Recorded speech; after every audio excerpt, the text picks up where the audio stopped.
रहमतपुर गांव में रोहन नाम का एक लड़का रहता था। वह 10वीं कक्षा में पढ़ता था। उसके पिता दूध बेचने का काम करते थे।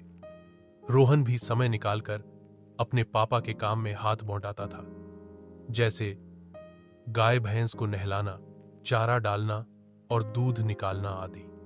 रोहन घर के काम के साथ साथ पढ़ाई में भी अधिक ध्यान देता था, जिसके कारण वह हर वर्ष अपनी कक्षा में प्रथम स्थान हासिल करता था। 10वीं बोर्ड की परीक्षा हुई, जिसमें रोहन ने पूरे स्कूल में पहला स्थान प्राप्त किया। स्कूल में सम्मान समारोह का आयोजन किया गया।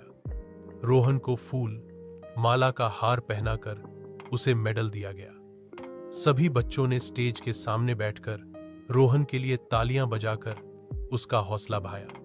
समारोह समाप्त हुआ, सभी बच्चे अपने अपने घर को चले गए। रोहन अपना बैग लेने के लिए क्लासरूम में जाकर देखता है कि एक लड़की जिसका नाम मीनू है, वह टेबल पर अपना सिर झुकाकर रो रही थी। उस रूम में कोई और नहीं था। रोहन ने मीनू के पास जाकर पूछा, तुम क्यों रो रही हो? सभी बच्चे अपने अपने घर जा चुके हैं, तुम भी अपने घर जाओ। मीनू बहुत ही सुंदर और बुद्धिमान लड़की थी। उसने रोहन से रोते हुए कहा, मैंने इस बार पढ़ाई में बहुत मेहनत की थी, लेकिन मैं स्कूल में प्रथम स्थान हासिल नहीं कर सकी।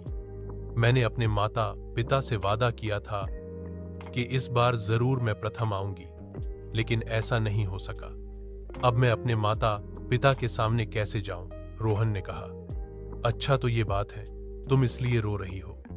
मीनू को हौसला देने के लिए रोहन ने पूछा, क्या मैं तुम्हें दोस्त कह सकता हूं? मीनू ने सिसकते हुए कहा, जी हां। रोहन ने मीनू के आंसू पोंछते हुए कहा, दोस्त, जब रेस होती है तो उस रेस में बहुत सारे लोग भाग लेते हैं, लेकिन विजय किसी एक की होती है।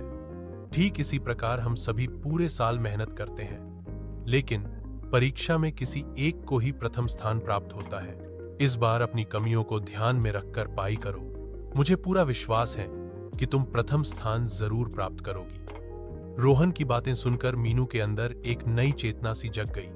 वह दोनों हाथों से रोहन को पकड़कर उसके गले लगकर तेज तेज रोने लगी। रोहन ने भी अपने दोनों हाथों से मीनू को पकड़कर गले से लगा लिया। इस तरह से दोनों कुछ मिनट तक एक दूसरे के गले लगे रहे। रोहन ने फिर से उसकी आंखों का आंसू पोंछते हुए कहा, चले अब घर। मीनू ने हल्की सी मुस्कान और इशारे से हां कहा। रोहन उसके चेहरे को देख उसके अंदर मीनू के लिए प्यार उमड़ा। रोहन मीनू को उसके घर पर छोड़कर अपने घर को चला गया।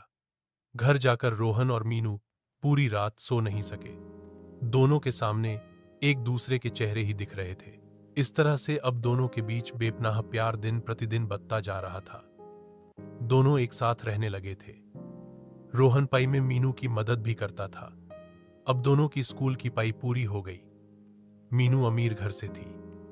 मीनू के पिता ने उसकी आगे की पढ़ाई के लिए शहर के महंगे कॉलेज में दाखिला दिलवा दिया, लेकिन उस कॉलेज की फीस अधिक होने के कारण रोहन उस कॉलेज में दाखिला नहीं ले सका। उसने किसी और कॉलेज में दाखिला ले लिया। अब दोनों मिल नहीं पाते थे। समय बदला, रोहन के पिता की मृत्यु हो गई। अब रोहन का घर चलाना मुश्किल हो गया। रोहन अपने घर को चलाने के लिए अपने पिता की तरह घर घर जाकर दूध बेचने लगा। एक दिन रोहन सक्सेना साहब के घर पर दूध लेकर गया। सक्सेना एक बड़े अधिकारी थे। रोहन ने दरवाजे की घंटी बजाई। अंदर से आवाज आई, कौन? रोहन ने कहा, दूध वाला।